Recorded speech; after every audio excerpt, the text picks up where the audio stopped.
des designers dijonnais au salon Maisons et Objets à Paris. La manifestation commence demain. Timothée et Guillaume vont présenter leurs meubles, du mobilier contemporain réalisé avec du métal et inspiré des origamis. François Latour et Jean-François Guillemard les ont rencontrés. Tout est parti d'une amitié à l'université entre Timothée et Guillaume. Un projet audiovisuel leur a donné l'envie de travailler ensemble, une collaboration qu'ils ont poursuivie jusqu'à créer leur propre entreprise en juin 2013. Leur projet avait été mûrement réfléchi.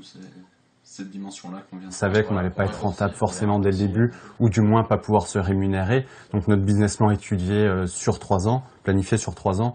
Donc là, on en est à 6 mois. Pour le moment, tout se passe bien, on est dans nos chiffres. Donc nous, pas d'inquiétude, encore beaucoup de travail, beaucoup de choses à faire, beaucoup communiquer et puis démarcher voilà, les clients. Mais non, toujours la même motivation et l'envie d'aller sur le terrain. Le concept de Z est simple, fabriquer un meuble à partir d'une seule feuille de métal, à l'image des origamis, plier le métal comme on plie le papier.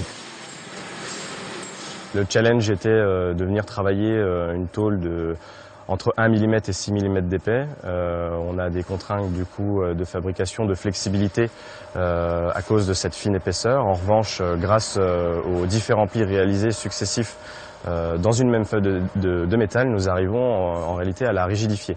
Et donc il s'agit d'un véritable savoir-faire et d'un challenge qu'on s'est fixé avec Timothée pour vraiment se démarquer de la concurrence. L'avantage de la marque réside dans la fabrication entièrement bourguignonne. Le meuble brut est fabriqué dans la Metal Valley à Montbard. La mise en peinture se fait dans le sud de Dijon à Couchet.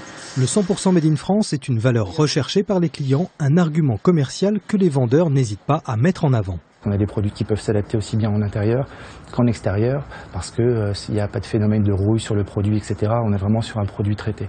Donc les gens, ils voient effectivement pour le côté usage et sur le long terme et aussi le côté symbolique du produit qui va être fabriqué ici à Dijon entièrement. Les deux designers dijonnais vont représenter la Bourgogne au salon Maisons et Objets à Paris du 24 au 28 janvier. L'objectif pour eux est de séduire un maximum de professionnels de la décoration et du design.